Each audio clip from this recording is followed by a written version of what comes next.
الحمد لله رب العالمين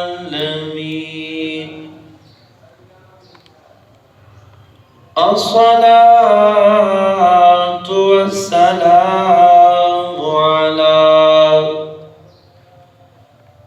سيد الأنبياء والمرسلين أما بعد فأعوذ بالله من الشيطان الرجيم بسم الله الرحمن الرحيم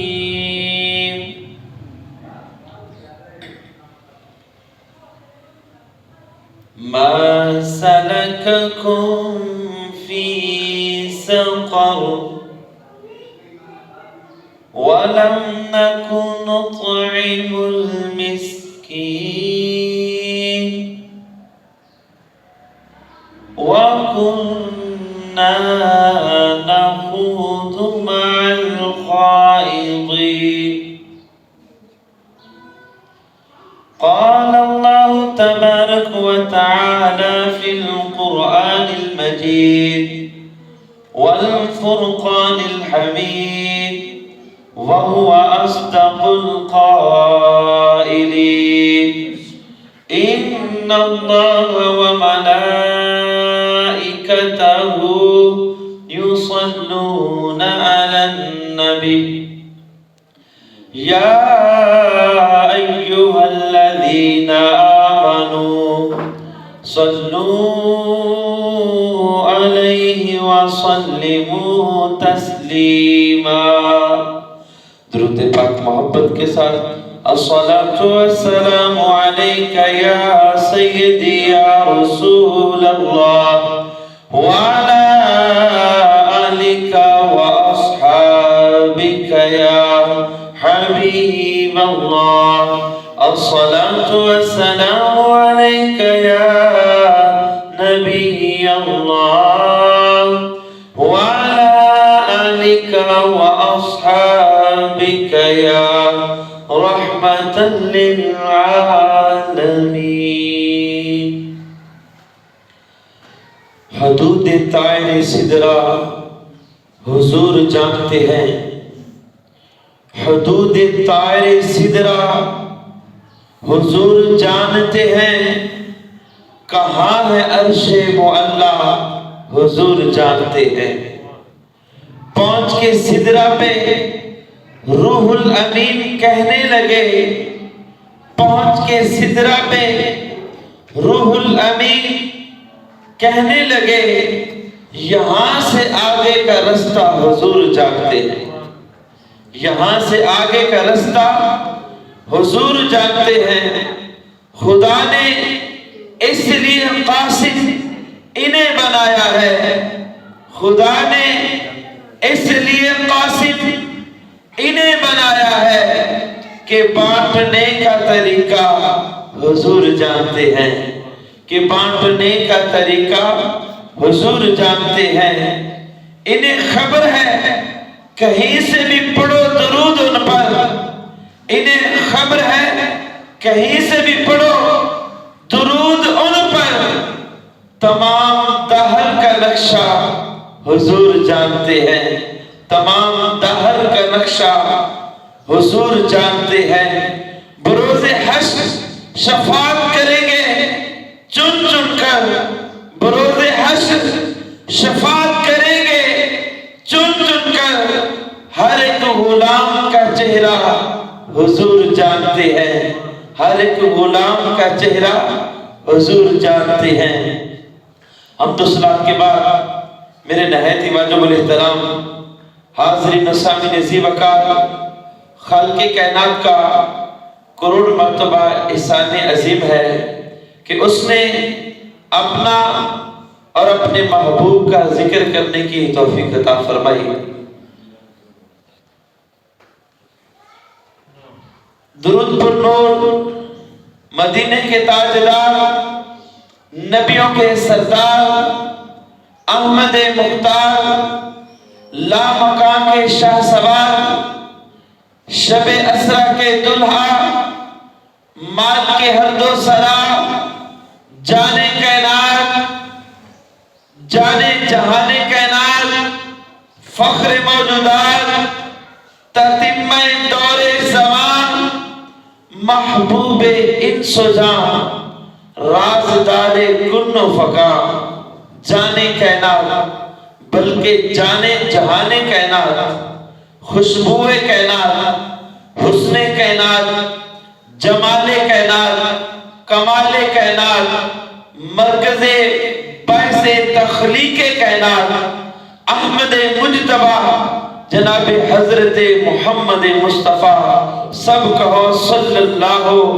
علیہ وآلہ وسلم کی ذات پر بے حد درود و سلام کے بعد جو آیت کریمہ میں نے آپ احباب کے سامنے تلاوت کی، خالق کائنات کی بارگاہ میں دعا ہے اللہ کریم مجھے حق سچ بیان کرنے کی توفیق عطا فرمائے اور ہم سب کو اس پر عمل پیرا ہونے کی بھی توفیق عطا فرمائے۔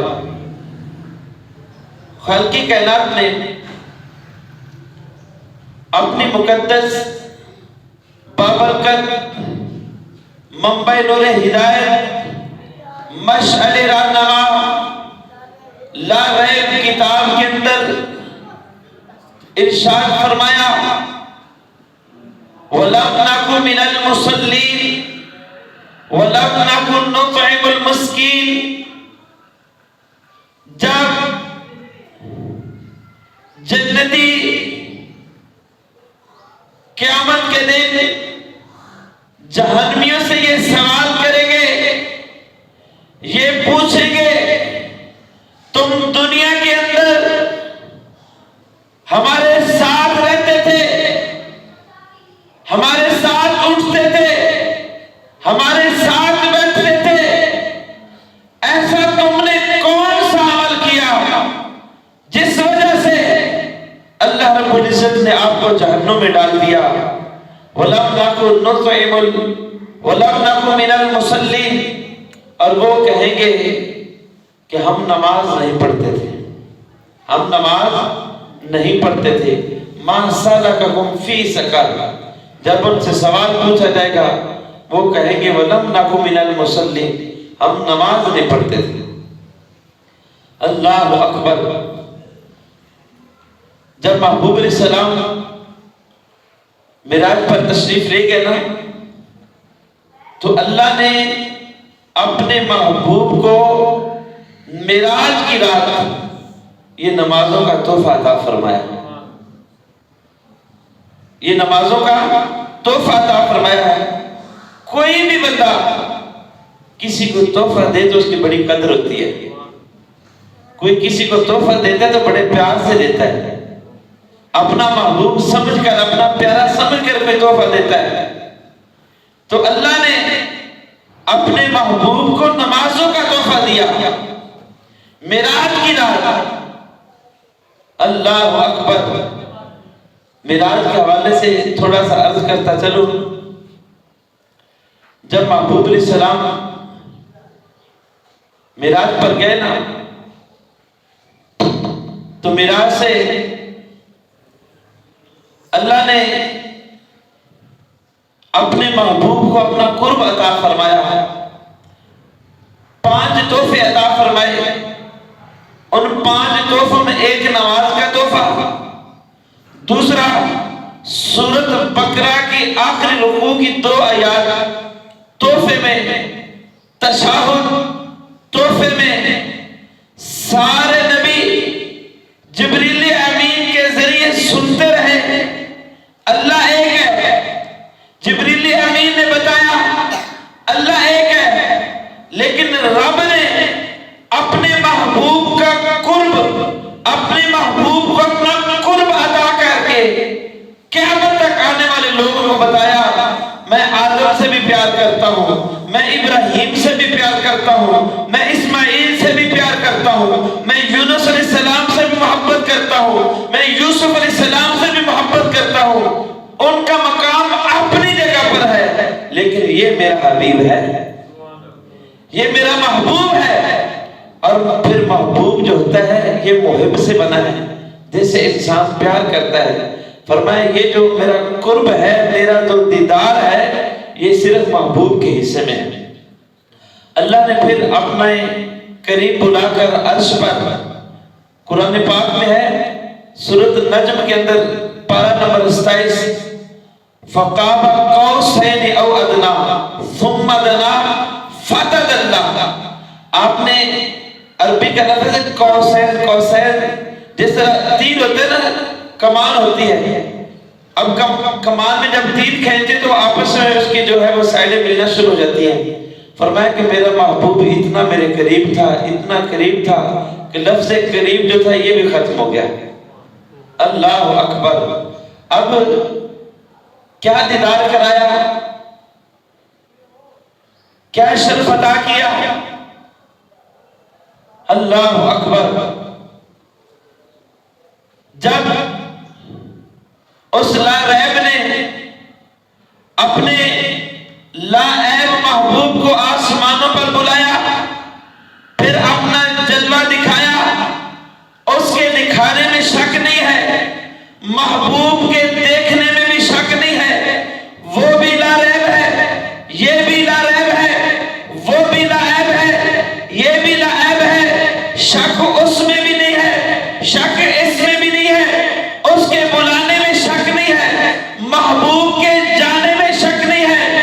جب محبوب کو اپنا جلوہ دکھایا، محبوب واپس آنے لگے، عرض کی اے میرے مولا، میں نے تو آپ کو دیکھ لیا، آپ کے جلوے کو دیکھ لیا، جب میں زمین پر جاؤں گا جا کر اپنے کلمہ پڑھنے والوں کو بتاؤں گا کہ میں نے رب کا دیدار کیا ہے، اور ان میں سے کسی نے یہ کہہ دیا کہ رب کیسا ہے میں بھی دیکھنا چاہتا ہوں۔ جب میں بتاؤں گا یقیناً وہ سوال کریں گے، وہ پوچھیں گے آپ نے کیا دیکھا، رب کیسا تھا، تو پھر میں کیا جواب دوں گا؟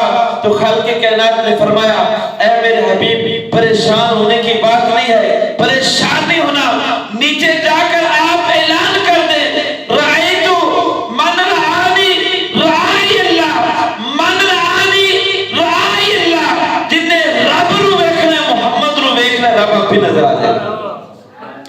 یہ حدیث کے الفاظ ہے، من رآنی رآئی اللہ۔ حضور نے فرمایا کہ خالق کائنات نے فرمایا اے محبوب جا کے اعلان کر دے من رآنی رآئی اللہ، جن نے رب نو ویکھنا ہے وہ محمد دے چہرے نو ویکھ لے، رب آپ بھی نظر آ جائے۔ اللہ اکبر! لیکن جو انکار کرتے ہیں، آپ کو انکار کی بات بتاتا ہوں، اللہ اکبر کبیرہ۔ محبوب علیہ السلام جب معراج سے واپس آئے نا، تو اس زمانے میں بھی بڑے بڑے لوگ تھے انکار کرنے والے، آپ نام سنیں گے تو حیران ہو جائیں گے۔ مکے کے بڑے بڑے سردار، جن میں سر فہرست ابو جہل ہے، ابو لہب ہے، عتبہ ہے، شیبہ ہے، مغیرہ ہے، ابو سفیان ہے، بہت سارے لوگ جو ہے وہ انکار کرنے والے اس زمانے میں بھی تھے، جنہوں نے حضور کا زمانہ پایا، جن کو حضور نے خود آ کر بتایا کہ مجھے اللہ نے معراج کا شرف عطا کیا، انہوں نے انکار کر دیا۔ تو جو آج کے لوگ ہیں ان پر ہمیں افسوس کس طرح ہو سکتا ہے؟ اللہ اکبر! حضور نے جب معراج کا واقعہ بیان کیا نا، اللہ اکبر! اب ایک اس کی مثال دیتا ہوں کہ کتابوں میں جو میں نے پڑھا ہے نا، مفتی احمد یار خان نعیمی رحمۃ اللہ علیہ نے جو کتاب کے اندر لکھا ہے کہ 18 سال جو ہے حضور معراج پر ہے۔ کتنے سال؟ 18 سال بعد نے 18,000 بھی لکھا ہے۔ تو معراج پر ہے، جب واپس آئے تو بستر بھی گرم تھا، پانی بھی چل رہا تھا، کنڈی بھی ہٹ رہی ہے۔ اب یہ کیسے ہو سکتا ہے؟ عقل اس کو نہیں مانتی ہے۔ اس کی ایک مثال دیتا ہوں، گھڑی چل رہی ہے، گھڑی کا سوئچ نکال دے، گھڑی کا سوئچ نکلا ہوا نا، گھڑی کا سوئچ نکال دے، یا گھڑی کے اندر سیل نکال دے، یا گھڑی کی سوئیاں نکال دے، اگر گھڑی کے اوپر 1 بجا ہے، جب تک اس کے اندر آپ سیل نہیں ڈالیں گے، سوئچ نہیں لگائیں گے، وہ 1 مہینے بعد بھی آپ اس کو آن کریں گے تو اس کے اوپر 1 ہی بجا ہوگا، اس کے اوپر کیا وجہ ہوگا؟ ایک ہی وجہ ہوگا، کیوں؟ اس کے اندر سے آپ نے سیل نکال دیا ہے، سوچ نکال دیا ہے۔ اللہ فرماتا ہے کہ میں نے اس کائنات کو بنایا اپنے محبوب کے صدقے، میں نے اس کائنات کو بنایا اپنے حبیب کے لیے۔ میرا جو محبوب ہے اس کائنات کی جان ہے، میرا محبوب اس کائنات کی جان ہے۔ جب جان زمین سے نکل جائے، جب جان روح زمین سے آسمانوں کی بلندیوں کی طرف چلی جائے اس گھڑی کے سیل کو نکالنے کی طرح، تو جب جان واپس آئے گی پھر وقت بھی تو وہیں سے شروع ہوگا نا۔ بات سمجھ میں آ رہی ہے؟ نہیں سمجھ آئی؟ آپ کو دوسری مثال دیتا ہوں قرآن پاک سے۔ اللہ کریم نے فرمایا کہ ہم نے اپنے محبوب کا سینہ جو ہے وہ چاک کر دیا۔ سینہ جو ہے وہ حضرت حلیمہ سعدیہ رضی اللہ تعالیٰ عنہ کی جب حضور بکریاں چرا رہے تھے نا، بے شمار حدیث کی کتابوں میں یہ واقعہ موجود ہے جو میں بتانے لگا ہوں۔ تو جبریل امین آتے ہیں، آپ کے پاس ایک تشت ہے، تو اس میں محبوب علیہ السلام کا سینہ چاک کر کے سینے کے اندر سے دل نکال کے اس تشت میں رکھا، تشت میں رکھ کے پھر اس کو دھو کر پھر دوبارہ جو ہے وہ سینے کے اندر جو ہے وہ دل جو ہے وہ رکھا گیا دوبارہ۔ محبوب علیہ السلام فرماتا ہے کہ جب جبریل امین میرا سینہ صدر کر رہے تھے نا، میرا سینہ چیر رہے تھے، تو میں اس وقت دیکھ رہا تھا۔ توجہ کرنا جملے پر، یہ بخاری کے اندر بھی حدیث موجود ہے، مشکات کے اندر بھی، جامع ترمذی کے اندر بھی، مسلم شریف کے اندر بھی حدیث موجود ہے۔ تو حضور فرماتے ہیں کہ میں دیکھ رہا تھا۔ اب جب انسان کا دل سینے سے نکال کے بے رکھ دیا جائے تو یہ بات بابا جی سمجھ میں آتی کہ بندہ دیکھ رہا ہوگا؟ نہیں، جب دل نکلے تو بندہ اس کا تو انتقال ہو جاتا ہے، اس کا جو ہے وہ انتقال ہو جاتا ہے، عقل نہیں تسلیم کرتی۔ لیکن حضور نے کہا کہ میں دیکھ رہا تھا۔ بات سمجھ میں آ رہی ہے نا؟ حضور نے فرمایا کہ میں دیکھ رہا تھا۔ جب حضور نے فرمایا میں دیکھ رہا تھا تو پھر سارے تسلیم خام ہے۔ اگر حضور کا دل پیر نکال کے رکھے تو دل پھر بھی، جسم پھر بھی چل رہا ہے، آنکھیں پھر بھی دیکھ رہی ہیں، حضور سن بھی رہے ہیں، حضور جبریل امین سے بات بھی کر رہے ہیں۔ تو اسی طرح جب نبی کریم اسلام معراج پر گئے نا تو حضور اس کائنات کی جان ہے، جانے کائنات، جانے جہانے کائنات، فخر موجودات، تتمہ دور زمان، محبوب انس و جان، رازدار کن و فقام، شب اسرا کے دلہا، مال کے حرد و سرا، احمد مجتبہ، جناب حضرت محمد مصطفیٰ، سب کہو صلی اللہ علیہ وآلہ وسلم۔ جب معراج سے واپس آئے ابو جہل، عتبہ، شیبہ، ابو لہب، انہوں نے کہا آج موقع ہے، عقل نہیں مانتی، پھر اتنے سال وہاں رہ کر رہے، بستر گرم، پانی چل رہا، زنجیر ہل رہی، یہ کیسے ہو سکتا ہے؟ چلو ابو بکر کے دروازے پر چلتے ہیں۔ توجہ کرنا، دروازے پر دستک دی، دروازہ کھولا، اندر سے حضرت ابو بکر صدیق ہے۔ فرمایا ابو بکر آپ یہ بتا، کوئی بندہ یہ کہے، کوئی بندہ یہ کہے کہ میں آسمان پر 18 سال رہا، جب واپس آیا بستر بھی گرم تھا، کنڈی بھی ہل رہی تھی، پانی بھی چل رہا، ایسا ہو سکتا ہے؟ کہا نہیں۔ تو دل میں سوچا بات بن گئی ہے، یہی سب سے بڑا حمایتی حضور کا، سب سے بڑا حمایتی محبوب علیہ السلام کا ابو بکر ہے نا، بات بن گئی ہے۔ ابو بکر کے منہ سے نکل گیا کہ ایسا نہیں ہو سکتا۔ کہا پھر جس کی محبت کا دم تو بھرتا ہے نا، اس تیرے آقا نے یہ کہا کہ مجھے معراج کا شرف حاصل ہوا۔ ابو بکر صدیق نے کہا کہ یہ میرے محبوب نے کہا تھا، پھر سچ ہے، میرے محبوب نے یہ کہا نا، ہو نہیں سکتا، عقل نہیں مانتی، عقل اس کو تسلیم نہیں کرتی، لیکن میرے محبوب نے کہا ہے، میرے محبوب نے کہا تو پھر یہ سچ ہے۔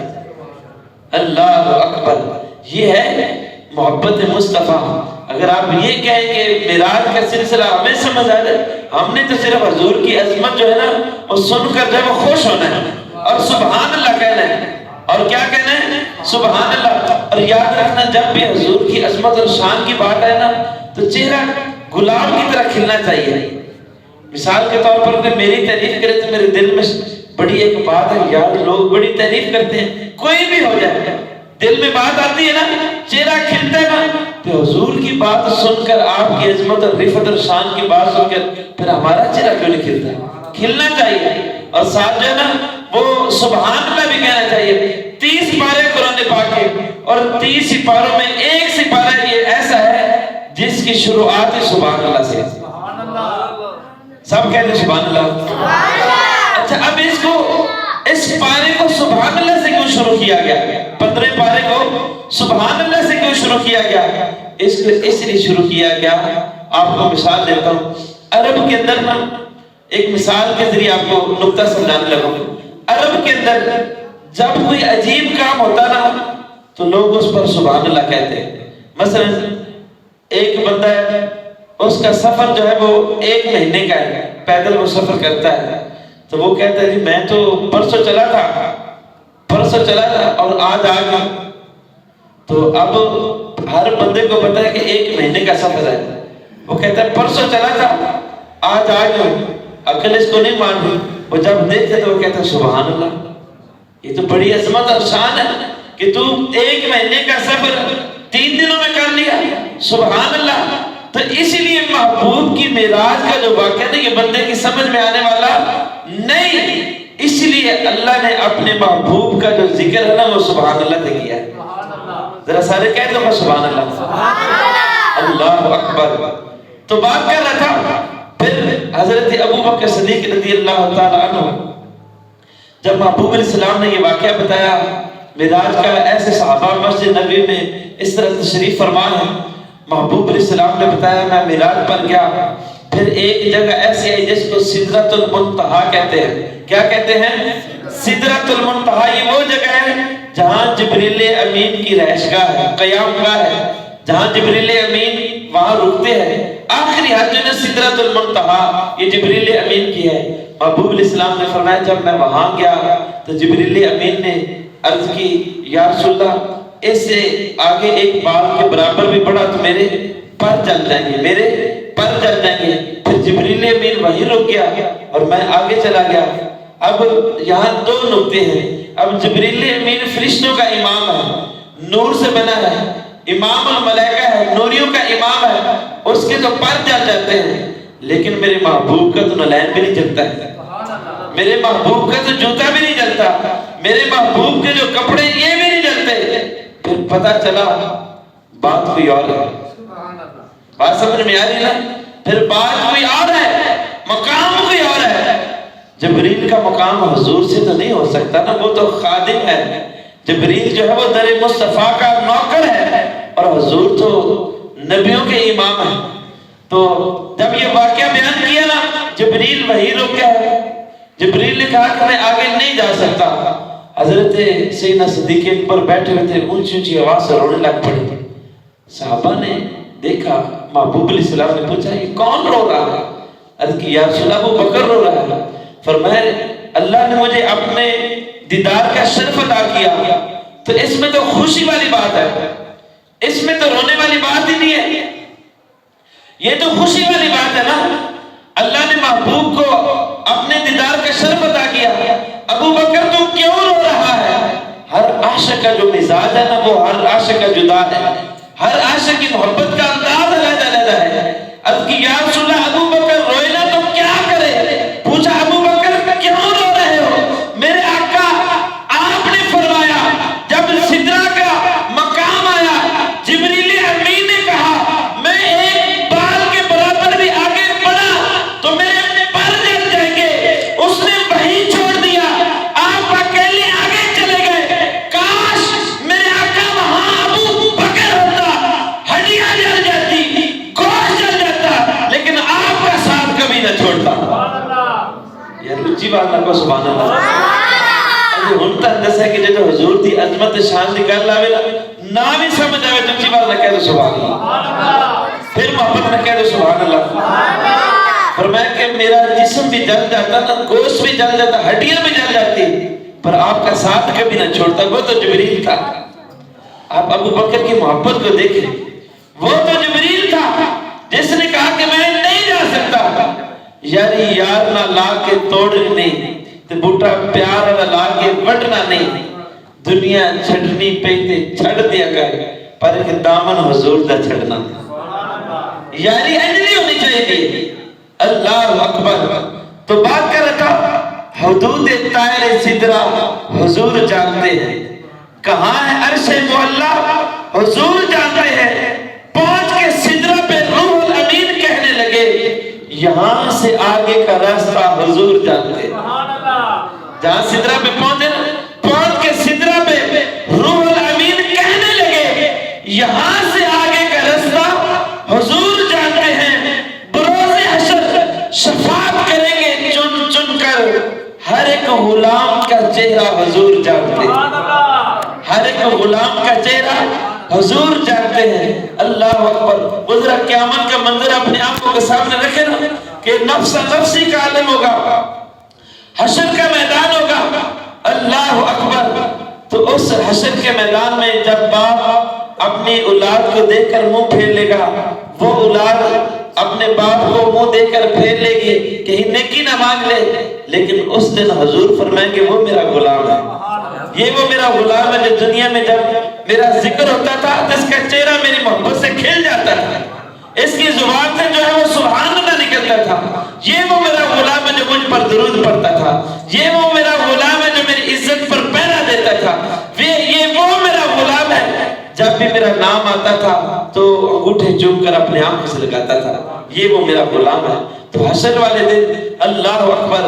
مولانا خادم سے رضوی رحمۃ اللہ فرماتے ہیں حشر کو ہوگا یہ معلوم جیتا کون ہارا کون. حشر کو ہوگا یہ معلوم جیتا کون ہارا کون. ہم سوئے حشر چلیں گے شہ ابرار کے ساتھ. جب حشر کا میدان ہوگا نا جو حضور سے محبت کرنے والے بڑے ناز کے ساتھ حضور کے جھنڈے کے نیچے چل رہے ہوں گے, وہ کیسا منظر ذرا دیکھو, وہ کیسا منظر ہوگا. ہم سوئے حشر چلیں گے شہ ابرار کے ساتھ, قافلہ ہوگا رواں قافلہ سالار کے ساتھ. یہ تو طیبہ کی محبت کا اثر ہے, ورنہ کون روتا ہے لپٹ کر در و دیوار کے ساتھ. یہ تو طیبہ کی محبت کا اثر ہے, ورنہ کون روتا ہے لپٹ کر در و دیوار کے ساتھ. ہم بھی مظہر سنیں گے کوئی نعت رگی اگر ملاقات ہوئی شاعر دربار کے ساتھ, اگر ملاقات ہوئی شاعر دربار کے ساتھ. تو بات یہ ہے وہ حشر کا میدان جو ہوگا وہ بڑا, اس وقت ہم حضور کے جھنڈے کے نیچے کھڑے ہوں گے. اللہ اکبر. تو بات کر رہا تھا جب قیامت کا دن ہوگا نا, جب محبوب علیہ السلام معراج کی رات گئے تو آپ نے وہاں پر جو ہے جب مشاہدہ کیا تو وہاں پر آپ نے دیکھا کچھ لوگ ایسے تھے کہ جن کے سر جو ہے وہ فرشتے پتھر پکڑ کر ان کے سر پر مارتے, فرشتے پتھر پکڑ کر ان کے سر پر مارتے اور ان کے سر سے خون اس طرح بہتا جیسے نہر بہتی ہے. پھر ان کے سر ٹھیک ہو جاتے, پھر ان کے سر کے اوپر پتھر مارتے, پھر اسی طرح سر ان کا پھٹتا زمین کے برابر ہو جاتا, پھر اس کے بعد پھر ان کا سر, اسی طرح ان کا سلسلہ چلتا رہا. محبوب علیہ السلام نے فرمایا کہ جبریل امین یہ کون ہے جن کو اتنی اذیت ناک سزا دی جا رہی ہے, توجہ کرنا, یہ کون لوگ ہیں. تو جبریل امین نے کہ یا رسول اللہ صلی اللہ علیہ وسلم یہ آپ کے وہ غلام ہیں, آپ کے وہ امتی ہیں جو نماز تو پڑھتے تھے, نماز تو پڑھتے تھے لیکن نماز کا وقت گزار کر پڑھتے تھے. یہ جن کے سر پہ پتھر مارا جا رہا ہے نا, جن کو سزا دی جا رہی ہے اور اسی طرح یہ سلسلہ چلتا رہنا ہے. فرمایا یہ وہ لوگ تھے جو نماز تو پڑھتے تھے لیکن نماز کا وقت گزار کر پڑھتے تھے. آپ اس جملے پر غور کریں کہ جو نماز نہیں پڑھتے ان کے لیے پھر سزا کیا ہوگا. یہ تو وہ بندہ جو نماز تو پڑھتا تھا لیکن نماز کا وقت گزار کر پڑھتا تھا, لیکن جو لوگ نماز سرے سے پڑھتے نہیں ہیں پھر ان کے لیے عذاب کیا ہوگا. اللہ اکبر. میرے بزرگوں, میرے دوستوں, میرے نوجوانوں, ہمیں نماز پڑھنی چاہیے. نماز جب معراج کی رات گئے نا تو اللہ نے اپنے محبوب کو 5 نمازوں کا تحفہ دیا. محبوب کی کوئی چیز تحفے میں ملے تو لوگ سنبھال کے رکھتے ہیں. پھر حضور نے فرمایا کہ نماز میری آنکھوں کی ٹھنڈک ہے. ٹھنڈک کا مطلب یہ ہے کہ یہ میری آنکھوں کا سکون ہے.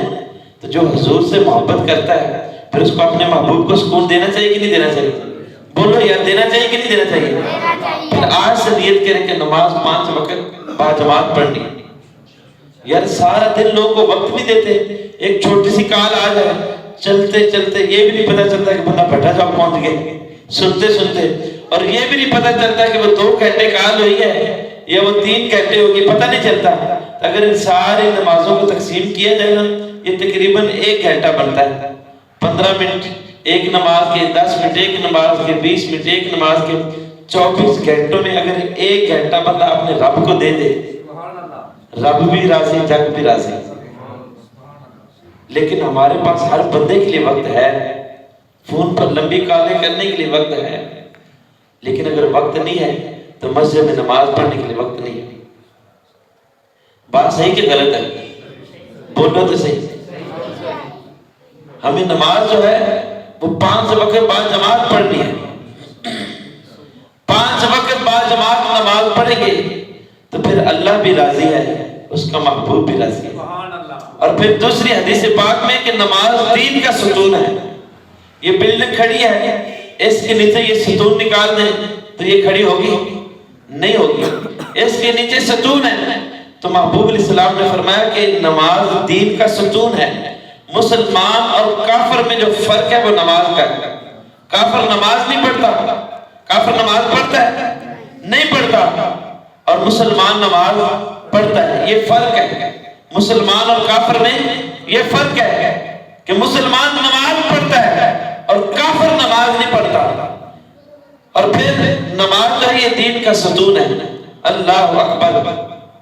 پھر آگے فرمایا دوسری حدیث پاک میں نبی کریم صلی اللہ تعالی علیہ وآلہ وسلم نے فرمایا، میں نے دیکھا ایک شخص کو جو ہے وہ آگ کی زنجیریں پہنائی گئی اور اس کی زبان اور پیر جو ہے وہ نکلی ہوئی ہے اور اس کو آگ کا عذاب ہو رہا ہے۔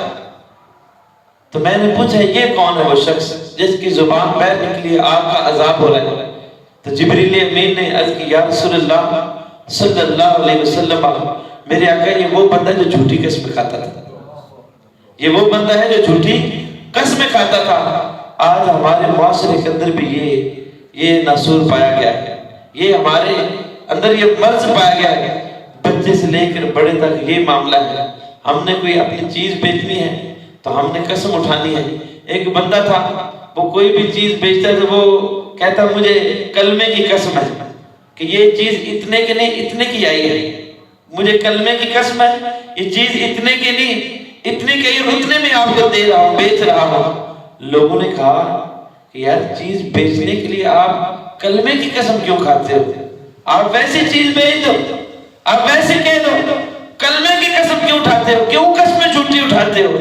تو وہ کہنے لگا کہ میں نے کب کہا کلمے کی قسم؟ میں تو ایسے اشارہ کر کے کہتا ہوں کلمے کی قسم ہے، سامنے والے کو سمجھ یہ لگتا ہے کلمے کی قسم ہے۔ بات یہ ہے کہ آپ بندے کو تو دھوکہ دے سکتے، رب کو تو نہیں دے سکتے نا۔ تو یہ قسمیں جو اٹھانا ہے اس سے رزق میں تنگ دستی پیدا ہوتی ہے۔ کوئی نہیں مانتا تو نہ مانے، لیکن قسم نہ اٹھائیں۔ آپ میں سے کتنے لوگ ہیں یہ پرو پنچایت میں بیٹھنے والے ہیں کہ لوگ جب وہ ہرجانہ دے دیتے تھے لیکن قسم نہیں اٹھاتے تھے؟ ایسی بات ہے نا، کہتے کہ میں قسم نہیں اٹھاؤں گا، میں سچا ہوں لیکن میں پھر بھی قسم نہیں اٹھاؤں گا۔ اللہ اکبر۔ لیکن آج ہمارے اندر یہ ایک بندہ تھا، اس نے چوری کی تو لوگوں نے کہا کہ تو قسم اٹھا، قرآن سر پہ رکھ۔ اس نے کہا کہ نہیں میں نے قرآن سر پہ نہیں رکھنا۔ لوگوں نے اس کو کہا کہ جب تو نے چوری کی ہے، تو نے چوری نہیں کی تو پھر قرآن سر پہ رکھ۔ حالانکہ اس نے چوری کی ہوئی تھی۔ جب اس کو مسجد میں لے کے وضو وغیرہ کرایا تو اس طرح جب اس کو قرآن پکڑایا نا تو اس نے کہا یہ قرآن ہے۔ اس طرح کے 100 بھی گود میں رکھنے کے لیے تیار ہو۔ وجہ کیا ہے کہ قرآن سے نہ آشنائی ہے، ہمیں اس کی عظمت اور مقام کا پتہ نہیں ہے، ہمیں اس کی شان کا پتہ نہیں ہے۔ تو اس لیے میرے بھائیوں، میرے بزرگوں، میرے دوستوں، نہ ہم نے قرآن اٹھانا ہے نہ جھوٹی قسم اٹھانی ہے۔ اس سے جو ہے رزق میں تنگ دستی پیدا ہوتی ہے، اولاد نافرمان ہو جاتی ہے، انسان جو ہے وہ اللہ کے عذاب میں مبتلا ہو جاتا ہے۔ اللہ کی پکڑ بڑی سخت ہے، وہ جبار ہے، وہ قہار ہے۔ اللہ اکبر۔ اسی طرح ایک کتاب کے اندر میں نے واقعہ پڑھا، ایک نوجوان اس کی بہن فوت ہو جاتی ہے، جب اپنی بہن کو دفنانے کے لیے جاتا ہے نا، تو دفنانے کے لیے جب جاتا ہے، جس وقت ان کو دفن کرتے ہیں مٹی ڈالتے ہوئے نا، ایک اشرفیوں کی جو تھیلی ہے نا وہ اس کے اندر گر جاتی ہے۔ جب مٹی ڈال دیتے ہیں انہیں یاد آتی ہے وہ تو اس کے اندر گر گئی، تو پیسے تو کافی زیادہ ہیں۔ اب اس کو نکالنے کے لیے جب اس کو دوبارہ کھولتے ہیں نا قبر کو، کیا دیکھتے ہیں کہ وہ جو اس کی بہن تھی، وہ جو لڑکی تھی، اس کو جو ہے وہ عذاب ہو رہا ہے، فرشتے اس کو آگ کا عذاب دے رہے ہیں، اس کو عذاب ہو رہا ہے، وہ چیخو پکار کر رہی ہے۔ اس نے فوراً مٹی ڈالی اور دوڑتا ہوا گھر آیا، آ کر اپنی ماں سے پوچھا، امی جان مجھے یہ تو بتاؤ میری بہن ایسا کیا عمل کرتی تھی جس کی وجہ سے اس کو عذاب ہو رہا ہے؟ ایسا کیا عمل کرتی تھی جس وجہ سے اس کو عذاب ہو رہا ہے؟ میں نے دیکھا کہ آگ نے اس کو لپیٹا ہوا ہے، فرشتے اس کو عذاب دے رہے ہیں، میری بہن ایسا کیا عمل کرتی تھی؟ اللہ اکبر۔ ماں نے کہا کہ بیٹا یہ نماز بھی نہیں پڑھتی تھی، یہ پردہ بھی نہیں کرتی تھی۔ اور آج آپ دیکھیں کہ جو نماز نہ پڑھے، جو بے پردگی کرے، سر پہ دوپٹہ نہ لے، نگاہوں کے نیچے نہ کرے، شریعت کے جو احکام ہیں ان کو نہ مانا جائے، تو پھر یہ عذاب ہوتا ہے۔ یہ دنیا چھوڑ جانی ہے، دلا غافل نہ ہو یکدم، یہ دنیا چھوڑ جانی ہے، باغیچے چھوڑ کر خالی زمین اندر سمانا ہے، کہ انسان کی اتنی سی زندگی ہے۔ علامہ اقبال رحمۃ اللہ فرماتے ہیں، کسی نے آپ سے پوچھا اقبال بتا انسان کی حقیقت کیا ہے، انسان کی زندگی کیا ہے؟ تو آپ نے فرمایا زندگی جس کا بڑا نام سنا جاتا ہے، زندگی، اقبال کہتا ہے زندگی جس کا بڑا نام سنا جاتا ہے، ایک کمزور سی ہچکی کی سوا کچھ بھی نہیں۔ یہ فلسفہ ہے۔ آپ نے دیکھا کہ وہ کھانا کھا رہے ہو نا تو ہمیں ہچکی بڑی پاورفل آتی ہے جب پانی پیتے ہیں، لیکن جب بندہ دنیا سے جانے لگتا ہے نا تو اس کی ہچکی بھی کمزور، ہلکی سی ہچکی اس کو آتی ہے، بندے کے اوپر بات کر دیتے۔ فرمایا زندگی جس کا بڑا نام سنا جاتا ہے، جس کے اوپر ہم نے بڑے بڑے پلاننگ کی ہوئی ہے، بڑے بڑے پلان تیار کیے ہیں۔ اچھا ہماری مثال کے طور پر ایک بندے کی عمر 60 سال اس کی ایوریج لگا لیتے ہیں، 60 سال زندگی کے اندر اس نے ساری پلاننگ کی ہے، میں نے یہ بھی کام کرنا ہے، میں نے یہ بھی کام کرنا ہے، میں نے اتنے پیسے کمانے ہیں، بیٹیوں کی شادی کرنی ہے، بیٹوں کے لیے پلاٹ لینے ہیں، فلاں کام کرنا ہے، فلاں بینک بیلنس اتنا کرنا ہے، گاڑی لینی ہے، گھر لینا ہے، کوٹھی لینا ہے، لیکن اس کے اندر موت کا کہیں بھی ذکر نہیں ہے کہ میں نے 60 سالوں میں چلو 50 سال میں نے گزار لیے، اب پچھلے جو 10 سال میں آخرت کی تیاری کروں گا، کہیں بھی ذکر نہیں ہے۔ ایسا ہے کہ نہیں ہے؟ آخرت کی تیاری کا تصور ہی نہیں ہے، بلکہ ہمارے ذہن سے یہ بات نکل گئی کہ پتہ نہیں موت بھی آنے کے نہیں ہے، میں نے مرنا بھی کہ نہیں ہے۔ اللہ اکبر۔ تو سکندر ذوالقرنین بہت بڑا بادشاہ اس دنیا سے گزرا ہے، تو جہاں سے سورج چڑھتا ہے وہاں سے لے کر جہاں سورج غروب ہوتا ہے وہاں تک جو ہے وہ اس کی حکومت تھی۔ تو جب وہ اس کی موت کا وقت قریب آیا نا تو اس نے کہا کہ جب میں مروں نا مجھے دفن کرنے لگو تو میرے ہاتھ قبر سے باہر نکال دینا، میرے دونوں ہاتھ قبر سے باہر نکال دینا۔ پوچھا وہ کیوں؟ کہا اجڑ گئے وہ باغ، اجڑ گئے وہ باغ جس کے ہزاروں مالی تھے، اجڑ گئے وہ باغ جس کے ہزاروں مالی تھے۔ سکندر جب گیا دنیا سے تو دونوں ہاتھ خالی تھے، سکندر جب گیا دنیا سے تو دونوں ہاتھ خالی تھے، تاکہ قیامت تک آنے والے لوگوں کو پتہ چل جائے اتنا بڑا بادشاہ جب اس دنیا سے گیا نا تو اس کے پاس کوئی چیز نہیں تھی، سارا کچھ یہیں چھوڑ کر چلا گیا۔ میرے بزرگوں دوستو، کفن کو تو جیب بھی نہیں ہے، کفن کو تو جیب بھی نہیں کہ جس کے اندر بندہ جو ہے وہ ڈالر ڈال لے، اس کے اندر پیسے ڈال لے، پھر آگے رشوت بھی نہیں چلنی ہے، تو یہ پیسہ یہیں کہ یہیں رہ جانا ہے، کیوں نہ ہم سارے مل کر اپنے رب کو راضی کر لیں۔ محبوب علیہ السلام نے فرمایا جب میں معراج کی رات گیا نا تو میں نے دیکھا کہ ایک بندے کے سال میں جو ہے وہ پتھر مارے جا رہے تھے، اس کو عذاب دیا جا رہا تھا۔ تو میں نے جبریل امین سے پوچھا کہ یہ کون ہے جس کو اتنا سخت عذاب دیا جا رہا ہے؟